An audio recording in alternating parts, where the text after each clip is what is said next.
मुरादाबाद मंडल के तिगरी गंगा धाम पर लगने वाला मेला पश्चिम उत्तर प्रदेश का सबसे बड़ा गंगा मेला है। एक तरह से तिगरी गंगा धाम मेले को मिनी कुंभ भी कहा जाता है।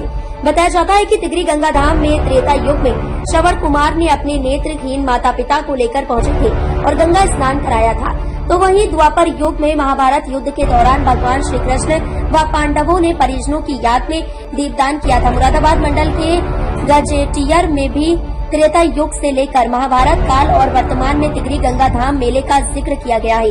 अमरोहा जिला प्रशासन और जिला पंचायत एवं सभी विभागों के सहयोग से व्यवस्था बनाई जाती है, तो पुलिस अधीक्षक की ओर से सुरक्षा व्यवस्था पर पैनी नजर रखी जाती है। पूरे तिगरी गंगा धाम मेले पर सीसीटीवी कैमरों की मदद से नजर रखी जा रही है। इस बार 11 नवंबर को मेले का शुभारंभ एवं 15 नवंबर को कार्तिक पूर्णिमा के अवसर पर मुख्य स्नान होना है।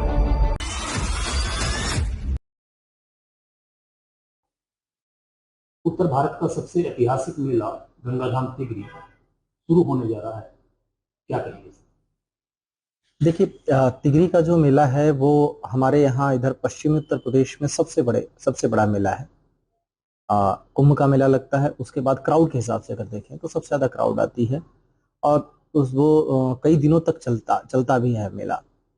इस मेले के पृष्ठभूमि में कई सारी चीजें हैं। मूलतः तो ये गंगा स्नान के लिए है, पर उसके पीछे जो बातें बताई जाती हैं उसको श्रवण कुमार से भी जोड़ा जाता है, उसको भगवान कृष्ण से भी जोड़ा जाता है, जिन्होंने आकर महाभारत के युद्ध के बाद यहाँ तर्पण किया।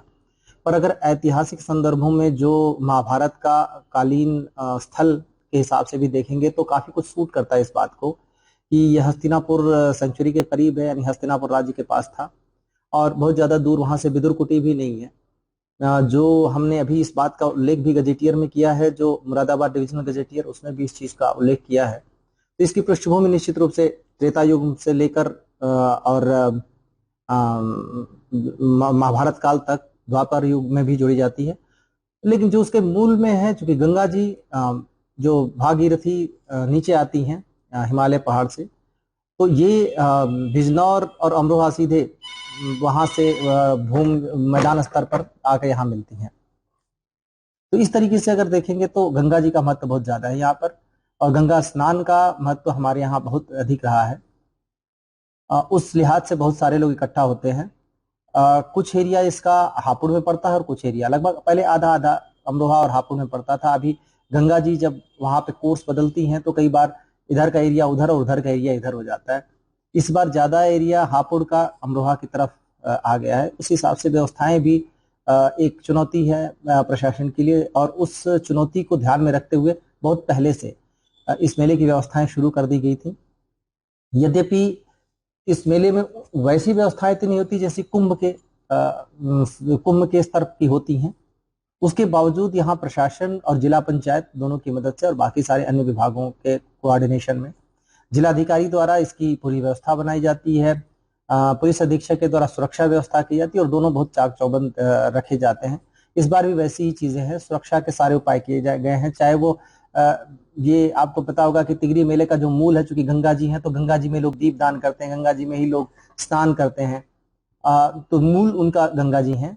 और सबसे बड़ी सुरक्षा की व्यवस्था इस बात के लिए करनी पड़ती है कि कोई क्योंकि गंगा जी की धारा बहुत प्रबल है, उस धारा के बीच में न जाए, कोई वहां पे डूबने न पावे।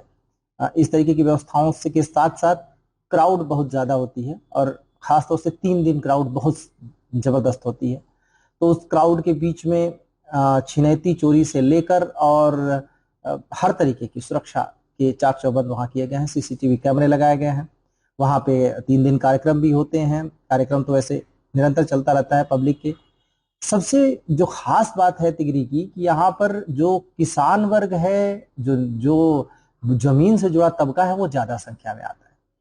और वहां पर पूरा टेंट सिटी एक तरीके से बसती है, तो जो उसका स्तर भी है वो आप देखेंगे किसानों के स्तर का है।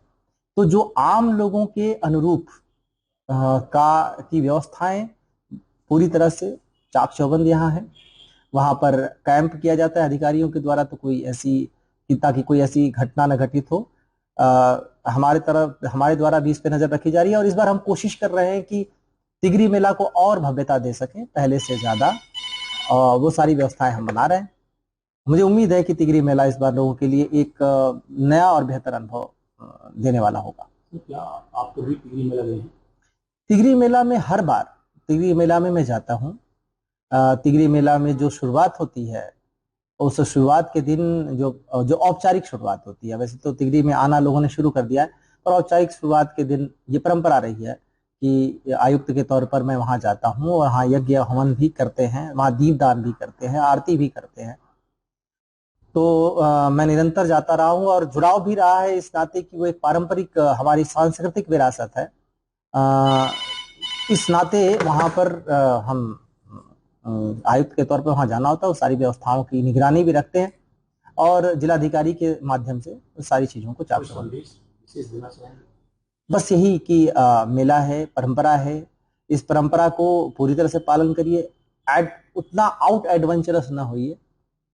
गंगा जी हैं, गंगा जी में लोगों को नहाने, दीपदान करने, जो भी रिचुअल्स हैं हमारी परंपराएं हैं, उनका पालन जरूर करिए, पर कोई ऐसा कार्य ना करिए जिससे कि एक तो नदी हमारी हमारी जो सिर्फ मतलब जीवन आधार के तौर पे हम ले सकते हैं, और खासतौर से गंगा जी को, तो नदी का किसी तरीके से नदी को नुकसान न पहुंचे, यह हमारा कर्तव्य है।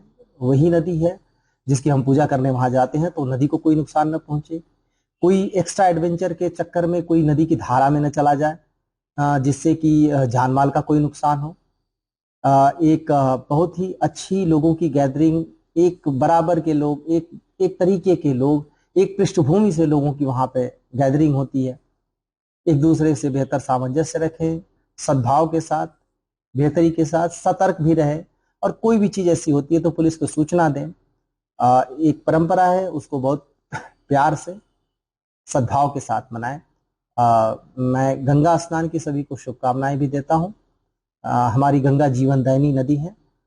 ये जितना हम इनको बेहतर कर सके, बचा सकें, और ये ध्यान रहे कि हमारे संस्कारों के चक्कर में हम गंगा नदी को प्रदूषित ना करें किसी भी तरीके से।